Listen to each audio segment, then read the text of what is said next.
Hello guys, Lit here. So we got this teaser from GGG. It seems like Scion's going to get some love, hopefully. I mean, you can call it copium, but I really hope that Scion got something. So if Scavenger is actually go into like the second Ascendancy for Scion, there will be more things that we can do on Scion. I used to play Scions a lot. If you see my previous video, I do a lot of Scion. I do also Giga RF on Scion. I also try Armor Stacker. And there's also melee, like I play Earthshatter, I play Forgotten Fisher. Scion is a fun Ascendancy to play for me, but the problem with Scion is just it's weaker compared to other Ascendancy, and it's only excel on like very few things. If they bring Scavenger, I really hope the shuffle wrapping is still there. Because that's one note that really interesting and strong on Scavenger. And Scion is also a class that only have one Ascendancy. Like any other class have like 3 Ascendancy. So hopefully we got something for Scion, and hopefully Scion finally gets some work. And because of this, I try to visit back my league start for Scion. I do a lot of league start with Scion. I do RF. I do the Earthshatter, Forgotten Fisher, but Forgotten Fisher already get nerfed, so probably just Earthshatter. I'm pretty sure I can also do Wander on Scion. If the Kinetic Fusillade is not getting nerfed, that can be a good one to try, because Scion have easy access to the reduced durations on the tree, because we are starting on the middle. So now I want to showcase one of that, which is the RF Scion. And I try to make it as cheap as possible, so let's just run a map. Let me showcase it. This is basically RF, this is Ring of Fire, everything inside here will get burned.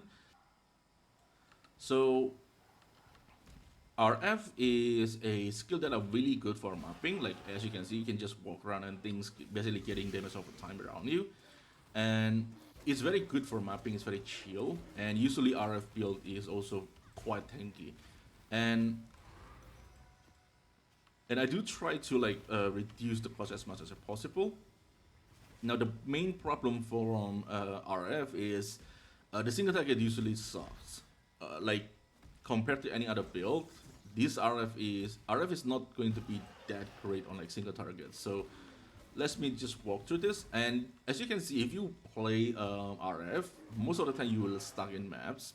Like for example, I usually like to do Harvest. You can also do something like Harbinger. There's a mechanic that are really good with RF. I think Breach is also the same. And Breach is also going core. There's an announcement from GGG.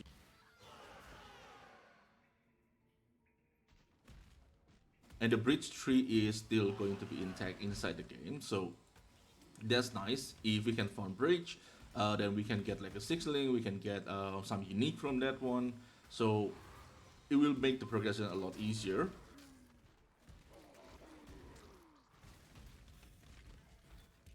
Although we don't know if the tree going to be as powerful as before, but hopefully they not nerf it too much. So if we can still get that one, RF still going to be a good times on the league start. It's very chill.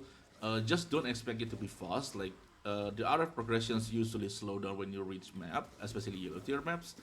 And you will need certain items for it to be feels good on red maps, which I will talk in a bit. So here's the boss. I just want to showcase the tankiness and the offense of like in single target scenario. The DPS is not great, but we have quite a lot of recovery. I think on POB I have like 2500 net regen. Meaning that regen after it did use the damage from Raptor's Fire, because Raptor's Fire also deal damage to you. So we have a lot of recovery, and 9000 life is a good amount of hit pool. Like you're not going to be immortal. Like some people probably going to see like it's 9000 life. It's probably going to be very tanky. It is tanky, but it's nowhere near immortal because we don't really have that much DR. I have DR from like the infused channeling. They're like 20% DR, but that's about it.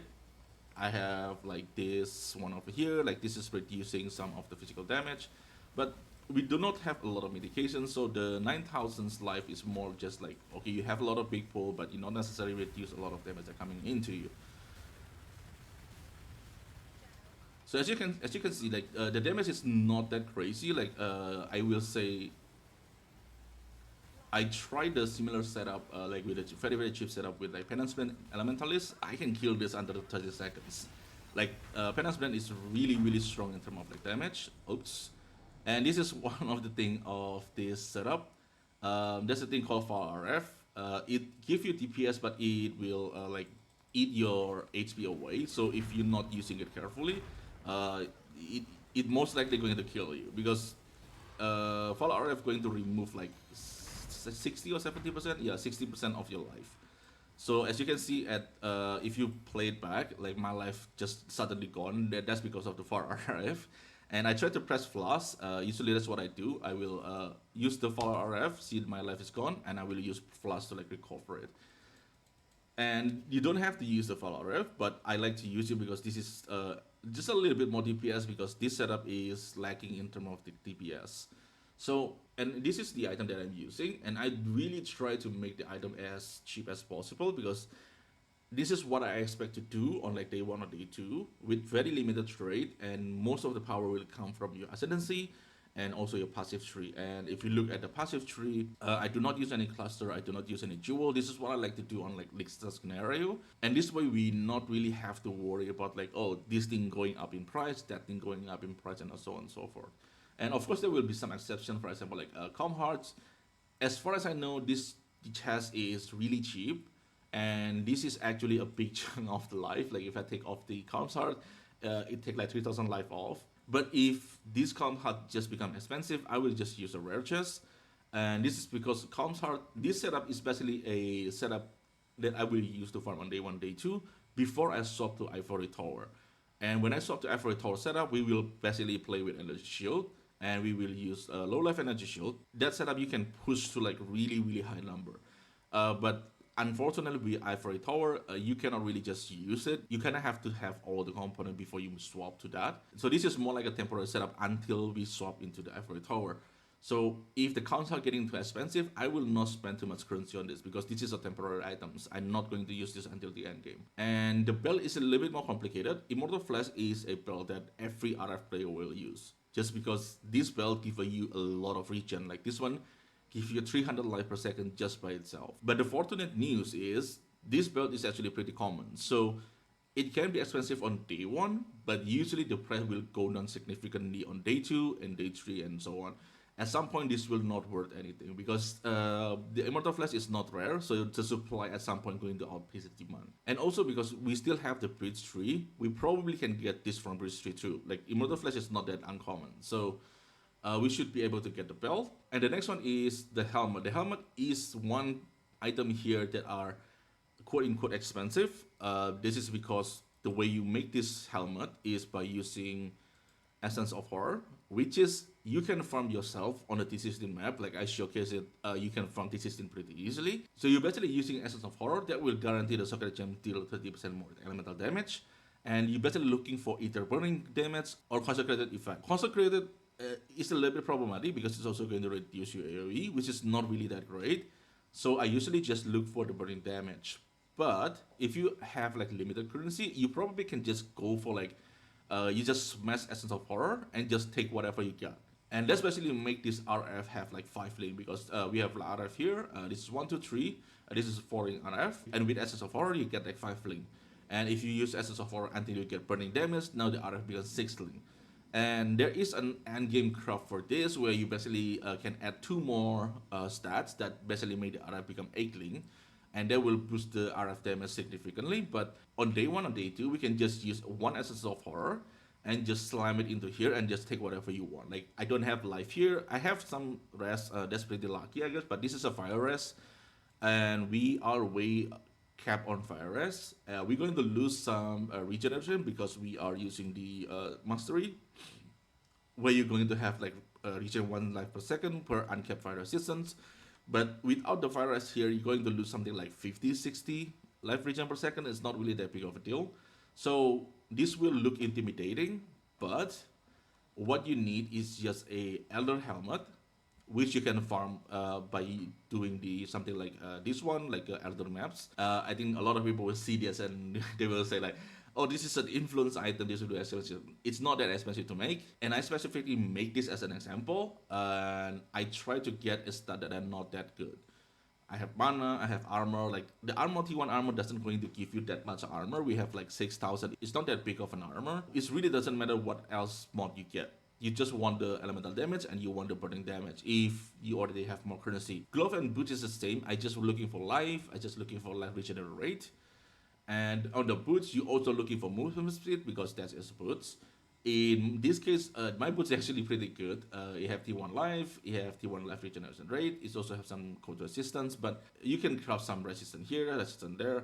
That's fine. The most important part is just I want to have life, I want to have life regeneration rate. Because life regen rate going to increase your life regen by a lot. For the rings, this looks expensive, but it's really not. So what you can do is reinforce chaos. You're always going to guarantee chaos resistance. As you can see, you're always going to get chaos resistance. The tier going to be random, but you're always going to have tier chaos resistance. So you basically keep doing this until you get like a good amount of life. And you basically could, like this one, I will take this one, I will run with it, right? And when I have more juice, I will reload it again and try to get a better roll. But for now, with some cold resistance, with some chaos resistance, this is more than good enough. And if you have open suffix, you can craft minimum endurance charges. They're going to make you a little bit more tanky. And that's basically about the ring. And some people probably also going to ask about the Kanda touch ring. This happened on my previous video. Don't be a 5 years old. This is just to mirror this ring. You do not need the Kanda touch directly. You just need another ring like this. And for the amulet, there is a damage over time multiplier on the amulet, which is pretty good. But the way I craft the amulet is the same way I craft this one. You can look for chaos resistance on the amulet if you want to, but you can also craft life because I just want to have more maximum life and some resistance, and I'm happy with it. I can craft minimum endurance charges, and that will make me a little bit tankier. But if you get something like damage over time multiplier, that will also increase your damage a little bit. So this is a very, very like basic amulet, I guess. You probably can get this amulet from campaign. Like it doesn't really have a lot of things, right? The only stuff that are good for us is just life and resistance. And for the scepter, this scepter you can craft the scepter by using essence. There's a thing called essence of fear. This one. And Essence of Fear basically give minion deal increased damage. Now we are not minion builds, so the reason why we go for that because we are taking Spiritual Aid on the tree, and this is very common to use this node to basically give you a little bit more extra DPS. And Spiritual Aid basically make the increase and reduction to minion damage also affecting you. So basically this minion damage also become increased damage for us. And you use Essence of Fear, that will guarantee you the minion damage, and then you look for either damage over time multiplier or fire damage over time multiplier. If you get damage over time multiplier, which is the ideal one, you can craft the fire damage over time multiplier. But if you get the fire over time multiplier, you can craft the damage over time. This is a little bit less damage, but it's like 3% or 4%. It's not that big of a deal. And you're basically done with the scepter. So I think the scepter is also pretty easy to craft. And you can also go for like a Fracture Fire, Fracture All Spell Skill, or Fracture All Fire Skill, although that's probably going to be expensive. But the point is, I just want like some item that I can easily craft with Essence or Harvest, because that's two things that I can farm my own. And basically treat it as an SSF as much as I can. And I know I have some unique, so this is not 100% SSF viable.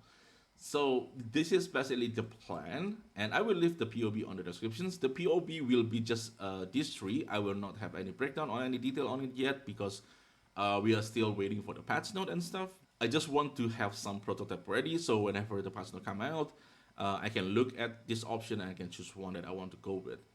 And on the Ascendancy, I'm using Pathfinder to get the flash structures every 3 seconds. This is going to make the flash uptime become better. This doesn't really matter on on maps, but on boss fight, this does make a lot of difference. So for the flash itself, I have the flash that have like gain 3 charges when you hit by an enemy. This is on map. Practically, you're always going to have your flash, but on bossing, not always. And there is also an option to go for something like increased durations or increased recovery. I think that's also pretty good. But I do like the gain charges when you hit by an enemy. Because most of the time we are tanking things, right? We are taking hits, so we're going to generate charges that way. And also for the flask, we are using Ruby, Sapphire, and Topaz. These 3 flasks is very easy to maintain. It only consumes 20 charges. It have 50. And the duration is almost 10 seconds, 9.6. So it's very easy to maintain this flask compared to something like Quicksilver, which have like it use 30 charges, and it only lasts like 7 seconds if you have the 20% quality. So on the second Ascendancy, I'm using Chieftain, and this is not about the Chieftain itself. It's I want to start on the Marauder side, and I have to take one of the Marauder node if I want to do that. So Chieftain is pretty good because it gives you strength, and strength and PoE1 also give life, and that's give us more life basically. And more life in RF is also means more damage, and the 20% chance to cover enemy in cover in S. Cover in S is like 20% increase by damage taken. This is a decent amount of DPS increase. And one thing about this node is you're only able to apply the cover in S with hit, while RF and the Scorching Ray and RF, both of them is damage over time. So both of them does not have the hit component. So we can use Frostbling, we can use Lip Slam, both of them is a hit. But I use the cast when damage taken with Flame Surge of Combusting. I check it on the POB, you don't really need the Combusting. Combusting is a little bit more damage, but normal Flame Surge is more than fine. The most important part of this one is just I want to be able to hit a target so I can activate the Cover in Us. And I also automate the flammability because I'm a bit lazy, and whenever I play RF, I try to make it as cozy as possible because you already don't have speed, so you might as well, be chill and just enjoy the journey. So that's basically the Ascendancy, and some people probably going to ask like why we not path in the middle like Scion, and this is because the path for Scion is this is taking a lot of point. It's not significantly worse than this one, but you will have less HP if you decide to like go on this route because it will take more skill points, meaning you have to like make some changes. For example, like this area is probably the one that you're going to get rid of, and you can like path through the middle and take all this life node over here. You can do that, but these two node over here, this one and this one, it gives you a decent amount of regen. So you know it's a give or take. For me, I like to start with Marauder because I just want as much armor as I can get, as much life as I can get. And I try to scrape every single thing I can from the tree. That's basically the reason why. Because I just don't want to rely on Jewel, I don't want to rely on Cluster. Because on day one, day two, that's not a thing that you will look into, except you know what you're doing. And I think most people who play, or like the first time you play PoE, you're probably not going to look into that area. So this way you can basically get everything from the tree, and you don't have to worry about like jewel and all that stuff. And there's an anointment here is Divine Judgment. This is pretty cheap to anointment. It's using Sapphire, Teal, and Black.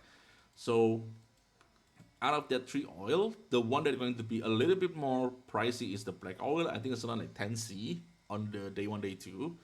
But it's not going to be that crazy expensive. This is ECA anointment to get like 6 or 7% DPS. So it's a pretty good anointment to me. There's a better anointment, which is Growth and Decay. This is a little bit less DPS, but this one gives you a little bit more regen. So I usually like to go for this one, but Growth and Decay costs you golden oil. And golden oil is like, it's really expensive, even like a week into the league. So I tried to avoid that on like day one, day two scenario. But for now, this is Scion RF, and I hope this setup will help you if you want to start the RF. And I think that's it from me. And thank you everyone for watching, and I will see you on the next one.